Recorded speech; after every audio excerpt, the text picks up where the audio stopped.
इतिहास गवाह है लोधी छत्री केवल छल से हारे।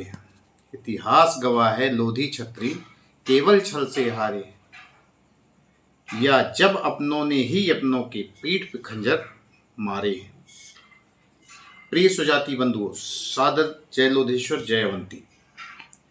आज आपको मैं रीवा चक्रवर्ती रीवा राज्य के बारे में कुछ जानकारियां ऐतिहासिक तथ्यों के साथ उपलब्ध करा रहा हूं। आशा है आपको जानकारियां पसंद आएंगी। जैसा कि मैंने पहले ही कहा कि इतिहास गवाह है लोधी छत्री केवल छल से हारे। इतिहास गवाह है लोधी छत्री केवल छल से हारे हैं, या जब अपनों ने ही अपनों के पीठ में खंजर गाड़े। रीवा का जो इतिहास है उसमें टोटल रीवा राज्य के महामंत्री तिवारी तथा सेनापति लोधी समाज के भदा वंश के सेनापति ने राजा के साथ गद्दारी कर रीवा की राज्य को बघेलों को सौंपा था। विभिन्न लेखकों द्वारा रीवा में स्वीकार किया गया, परंतु लिखने में बेहद ही संकोच पर लिखा गया। इसी क्रम में संस्कृत काव्यों के आधार पर बघेलखंड का इतिहास में लेखक डॉक्टर सुद्युम्न आचार्य ने निम्न टिप्पणियां की हैं। जो टिप्पणियां सुद्युम्न आचार्य जी ने की हैं उन्हीं के आधार पर मैं आगे अपनी बात को रख रहा हूं। यद्यपि बघेल वंश वर्णन में भीमल को बीसल देव का पुत्र बताया गया है, कालिंजर में इसका भरवंशियों के सेवक के रूप में पालन पोषण बताया गया है, परंतु जामाबंदियों में बीसल देव को बड़ा भाई तथा भीमदेव को छोटा भाई बताते हुए भर राजा का चाकर बताया गया है। चाकर मतलब नौकर। इन दोनों ने भर राजा की सेना में नौकरी की तथा धीरे धीरे शक्ति प्रदान की तथा ये ठाकुर कहे जाने लगे। शक्ति अर्जित करके ये ठाकुर कहे जाने लगे। तत्पश्चात दोनों भाइयों ने कूटनीति खेलते हुए गहोरा में लोधियों के मंत्री तिवारी को आधे राज्य का लालच देकर फोड़ लिया तथा सेनापति भदा वंश के लोधी सेनापति थे, उनको भी इन दोनों ने आधे राज्य का शासन देकर फोड़ दिया। इसके पश्चात तत्कालीन लोधी राजा को मारकर गहोरा को कालिंजर में सम्मिलित कर लिया। संस्कृत में जो उल्लेख है उन लाइनों को मैं आपके समक्ष रख रहा हूँ। कलिंजर ही आई दुई भाई भर राजा के चाकर वे, बीसल देव जेठे भीमल लोहरे, गहोरा ही आए पुरिखा सात भरी गहोरा रहे, ठाकुर कहावे लागी एकत्रा बांधो गढ़ जामाबंदी। जामाबंदी में ये उल्लेख है। तिवारी मिलाई के आधा राज देई कहन हिसा, लोधिन खमारिन जामाबंदी 3 में इसका उल्लेख। भीमल देव गहोरा के लोधिन खा मार के गहोरा छड़ाए दिहिन, ये जामाबंदी 4 में इसका उल्लेख है। जिन भार शिवों ने 10 अश्वमेध यज्ञ करके ब्राह्मण धर्म को फिर से प्रतिष्ठापित करने की चेष्टा की थी, वे स्वयं नाग थे। विंध क्षेत्र के इतिहास में प्रोफेसर राधे शरण जी ने कुछ रीवा के संदर्भ में उल्लेख किया है।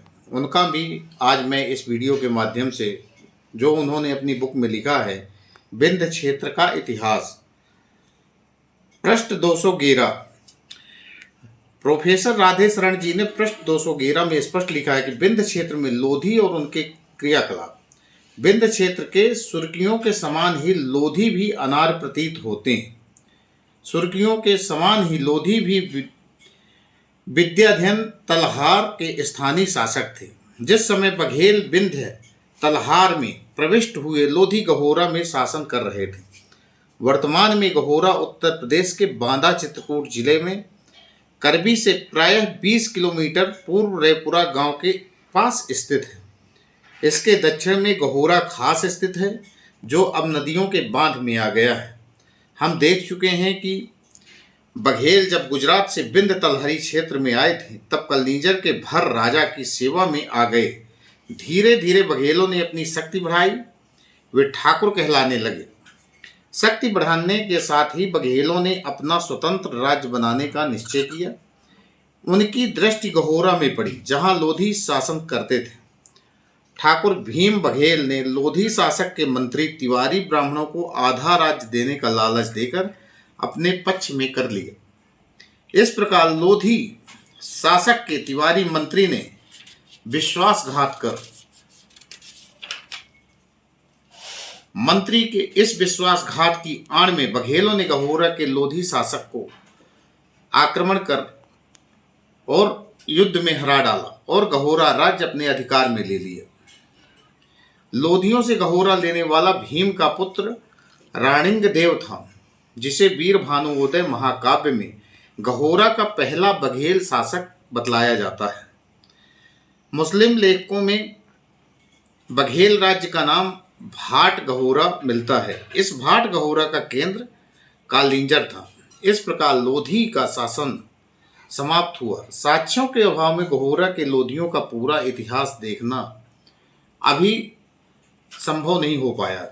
संक्रमणकालीन विंध्य में सत्ता संघर्ष और विविध शक्तियां इत्यादि में लेखकों ने अलग अलग वर्णन दिया है, जिसमें भर, लोधी व खैरवार आदि प्रमुख थे। जीतन सिंह लिखते हैं कि मुसलमान बादशाहों द्वारा जब प्रचुर प्रभाव वाली जातियों के संक्रमणकालीन विंध्य की राजनीतिक स्थिति बड़ी ही डामाडोल रही है। तुर्कों ने इस क्षेत्र के राजपूतों की शक्ति का लगभग लोधी थी। इनकी सत्ता भग्न होकर छिन्न भिन्न हो गई। विंध्य तलहार के अभेद दुर्ग कालिंजर, जिसे महमूद गजनबी भी चंदेलों से नहीं छीन पाए थे। 1205 में मोहम्मद गौरी कुतुबुद्दीन ऐबक ने कालिंजर को घेरा था।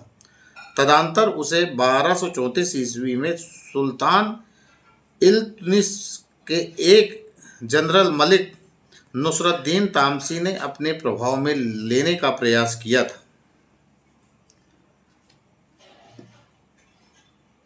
परंतु उसमें सफल नहीं हो पाए। क्षेत्र में भर, लोधी व खैरवार राजाओं का शासन था। जीवन सिंह लिखते हैं, मुसलमान बादशाहों द्वारा जब प्रचुर प्रभावशाली जातियों के राजा महाराजाओं का शासन अधिकार छीन लिया गया, तब वे इस प्रदेश में अनेक क्षुद्र वंश के राजा गण ग्राम ग्राम में अपने डेढ़ चावल की खिचड़ी अलग अलग पकाना प्रारंभ कर दिए। इनमें भर, सेंगर और चौहान इतने तो राजपूत थे। इनके अलावा गोंड और कुछ दूसरी छोटी छोटी जातियों के राजा भी आधिपत्य कुछ अधिक प्रख्यात था। मालूम होता है कि स्वयं कालिंजर पर भी इनका अधिकार हो गया था और अधिक प्रख्यात था। मुसलमान बादशाहों तक के विरुद्ध इन लोगों ने शस्त्र उठाने का साहस किया था। बघेलों ने जब सर्वप्रथम विंध्य तलहर में प्रवेश किया, तब कालिंजर के भर को यहाँ नौकरी की थी। वीर भानुओदय महाकाव्य में स्पष्ट लिखा है, कालिंजर आय दुई भाई भर के चाकर थे, पुरिखा सात भरी गहोरा रहे, ठाकुर कहावे लागे, भीमल देव गहोरा के लोधिन खंभारी के गहोरा छड़ाए लीन। इस तरह कुछ लेखकों ने लोधी और रीवा के संबंध में लिखने का प्रयास किया।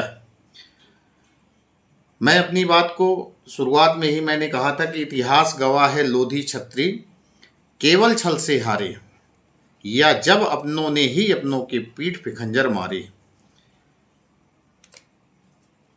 लोधी समाज इस तरह से अपने लोगों की ही गद्दारी के चलते रीवा राज्य को अपने हाथ से खोया। आपके समक्ष छोटी छोटी जानकारियाँ, छोटे छोटे शोधों के माध्यम से आपके बीच लाने का एक छोटा सा प्रयास है। आशा है यह जानकारी आपको पसंद आई होगी। धन्यवाद।